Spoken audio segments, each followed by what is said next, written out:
Hello students, এই Moumita ma'am. আশা করি তোমরা সকলেই খুব ভালো আছো। Welcome back to our channel. আজকে আমি তোমাদের 6th সেমিস্টার মেজর পলিটিক্যাল সায়েন্সের পেপার 13 থেকে জাস্টিস বা ন্যায় বিচার এর যে ধারণা বা কনসেপ্ট এর উপরে কিন্তু আজকে ক্লাসটা ডিসকাস করব। চলো দেরি না করে শুরু করে দিই আজকের সেশনটা।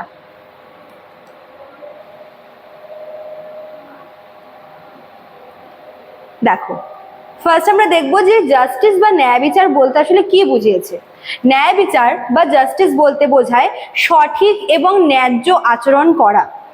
সমাজে প্রত্যেকজন মানুষ যেন সমান অধিকার এবং সুযোগ পায়, সেটাই ন্যায় বিচারের মূল কথা। মানে জাস্টিস বা ন্যায় বিচারে বলা হচ্ছে যে সমাজে বসবাসকারী প্রত্যেকটা মানুষ যেন সমান অধিকার এবং ন্যায্য সুযোগ পায়। মানে প্রত্যেকটা মানুষ যেই সুযোগ, যেই অধিকারটা ডিজার্ভ করে বা যা তার প্রাপ্য, সে যেন সেই অধিকার এবং সুযোগ পায় সমাজে নিজের জীবনযাত্রার মান পরিচালনা করার জন্য।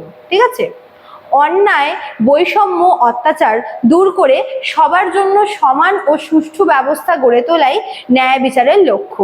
দেখবে সমাজে এই যে অন্যায় বা করাপশন বলো, বৈষম্য বা ডিসক্রিমিনেশন, অত্যাচার, ঠিক আছে, দুর্বলের উপর সবলের অত্যাচার, এই সব কিছুর জন্য মানে এই সব কিছুকে পুরোপুরিভাবে দূর করে দিয়ে সমাজে বসবাসকারী প্রত্যেকটা মানুষ যেন সমানভাবে অধিকার এবং সুযোগ পায়, তার একটা সুষ্ঠু ব্যবস্থা গড়ে তোলাই কিন্তু ন্যায় বিচারের লক্ষ্য। প্রাচীন গ্রিক দার্শনিক প্লেটো মনে করতেন, সমাজের প্রত্যেকে যদি নিজের কাজ সঠিকভাবে করে এবং অন্যের কাজে হস্তক্ষেপ না করে, তাহলে সমাজে ন্যায় বিচার প্রতিষ্ঠিত হয়। তার মতে ন্যায় বিচার হলো সমাজের মধ্যে সামঞ্জস্য ও শৃঙ্খলা বজায় রাখা। ন্যায় বিচারের অনেকগুলো সংজ্ঞার মধ্যে গ্রিক দার্শনিক প্লেটোর এই সংজ্ঞাটা কিন্তু খুবই ইম্পর্টেন্ট। তিনি বলেছেন যে সমাজে ন্যায় বিচার তখনই প্রতিষ্ঠিত হবে যখন সমাজে বসবাসকারী প্রত্যেকটা মানুষ নিজের নিজের কাজটা ঠিকঠাক টাইমে করবে। যদি প্রত্যেকে নিজের কাজ, নিজের দায়িত্ব যদি সঠিকভাবে পালন করে এবং অন্যের কাজে যদি হস্তক্ষেপ না করে, তাহলে কিন্তু সমাজে ন্যায় বিচার প্রতিষ্ঠা হবে। কিন্তু বর্তমানে কি হয়, বেশিরভাগ মানুষই কি করে, নিজের কাজে ধ্যান না দিয়ে অন্যের কাজে হস্তক্ষেপ করে। নিজের কাজ সঠিক সময়ে সেই কাজটা সম্পূর্ণ না করে কি করে, অন্যের কাজের দোষ ত্রুটি এগুলো ধরে, যার জন্য কিন্তু ন্যায় বিচারটা সেভাবে প্রতিষ্ঠিত হয় না। প্লেটো বলেছেন প্রত্যেকটা ব্যক্তিকে নিজের কাজ সঠিকভাবে সঠিক সময়ে করে ফেলা উচিত এবং অন্যের কাজে হস্তক্ষেপ করা কিন্তু একদমই উচিত নয়। এর ফলেই কিন্তু আমরা দেখব যে সমাজে ন্যায় বিচার প্রতিষ্ঠিত হতে পারে এবং ন্যায় বিচার প্রতিষ্ঠা হলে সমাজের মধ্যে যেরকম সামঞ্জস্য থাকবে, ঠিক তেমন কিন্তু শৃঙ্খলাও বজায় থাকবে। আর একটা সংজ্ঞা তোমরা দেখে নাও, যেটা দিয়েছেন হচ্ছেন দার্শনিক অ্যারিস্টটল, যিনি কিনা প্লেটোর শিষ্য ছিলেন। তিনি ন্যায় বিচারকে দুটো ভাগে কিন্তু ভাগ করেছিল। একটা হচ্ছে ডিস্ট্রিবিউটিভ ন্যায়, ডিস্ট্রিবিউটিভ জাস্টিস বা বিতরণমূলক ন্যায়, আর একটা হচ্ছে কারেক্টিভ বা সংশোধনমূলক ন্যায়। দেখো এই দুটোর মধ্যে পার্থক্য কি। ডিস্ট্রিবিউটিভ বা যেটা হচ্ছে বিতরণমূলক ন্যায়, সেটা মানে হচ্ছে সমাজে সম্পদ, যত যা ট্রেজার বা ওয়েলথ আছে, সম্পদ, সম্মান এবং সুযোগ সবার মধ্যে ন্যায্যভাবে বন্টন হবে। আর সংশোধনমূলক ন্যায় হচ্ছে যদি কেউ অন্যায় করে, যদি কেউ অপরাধ করে, কারোর ক্ষতি করার চেষ্টা করে, তাহলে কিন্তু তাকে শাস্তি দেওয়া হবে এবং যেই ব্যক্তির ক্ষতি করা হচ্ছে সেই ক্ষতিগ্রস্ত ব্যক্তিকে ন্যায্য প্রতিকার দেওয়া হবে। তাহলে আমরা দু রকমের ন্যায় বিচার জানতে পারলাম, যেটা দিয়েছেন অ্যারিস্টটল। তিনি বলেছেন যে ন্যায় বিচার প্রথম যেটা হচ্ছে ন্যায় বিচারের প্রথম যেটা কাজ, সেটা হচ্ছে সমাজে যত অধিকার, যত সুযোগ, যত সম্পদ সব ন্যায্যভাবে সবার মধ্যে বন্টিত হবে। আর আরেকটা হচ্ছে কারেক্টিভ জাস্টিস, যেখানে বলা হচ্ছে যদি কোনো ব্যক্তি অপরাধ করে, সে যেই ক্লাস থেকে বিলং করুক না কেন, যেই ধর্মের, যেই শ্রেণীর লোক হোক না কেন, সে যদি কোনো অন্যায় বা অপরাধ করে, তাকে তার প্রাপ্য শাস্তি দেওয়া হবে এবং ক্ষতিগ্রস্ত ব্যক্তিকে কিন্তু প্রতিকারের ব্যবস্থা করা হবে।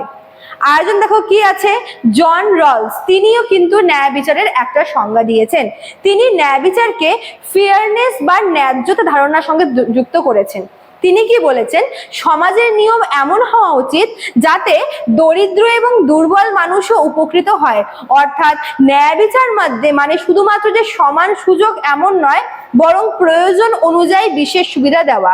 তিনি অন্যরকম বলেছেন, তিনি বলেছেন যে যেই সমাজের যেই ব্যক্তি বা যেই শ্রেণী পিছিয়ে পড়া বা যার অ্যাকচুয়ালি সাহায্য দরকার, যার মানে যেই ব্যক্তি পভার্টির মধ্যে দিয়ে যাচ্ছে, যেই ব্যক্তি দুর্বল সব দিক থেকে, ইকোনমিক্যালি বলো, সোশ্যালি, সব দিক থেকে, তাকে মানে সে যেন উপকৃত হয় এরকম যদি হচ্ছে তাকে সুযোগ দেওয়া হয়, তাহলে সেটাকে আসল ন্যায় বিচার বলা হবে। মানে শুধুমাত্র সবার মধ্যে সমানভাবে সম্পদ ভাগ করে দিলাম বা সুযোগ ভাগ করে দিলাম এমন কিন্তু নয়, বরং প্রয়োজন অনুযায়ী বিশেষ সুবিধা দেওয়া কাদের? দুর্বল এবং দরিদ্র ব্যক্তিদের। ঠিক আছে, তারপর দেখো কি বলেছে। এবার আমরা দেখবো যে ন্যায় বিচারের এমনি এটা টাইপ কত। ঠিক আছে, দেখো ন্যায় বিচার নর্মালি দু ধরনের হয়ে থাকে। একটা হচ্ছে আইনগত। আইনগত মানে কি? যেখানে আইন সবার জন্য সমান, ইকুয়ালিটি বিফোর ল। ঠিক আছে, আইন সবার জন্য সমানভাবে প্রয়োগ হবে। আর একটা হচ্ছে সামাজিক ন্যায় বা সোশ্যাল জাস্টিস, যেখানে ন্যায় মানে হচ্ছে সমাজের জাতি, ধর্ম, লিঙ্গ বা অর্থের ভিত্তিতে কোনো বৈষম্য থাকবে না। মানে একটা হচ্ছে আইন প্রত্যেককে সমানভাবে দেখবে, আইনের চোখে প্রত্যেকে সমান।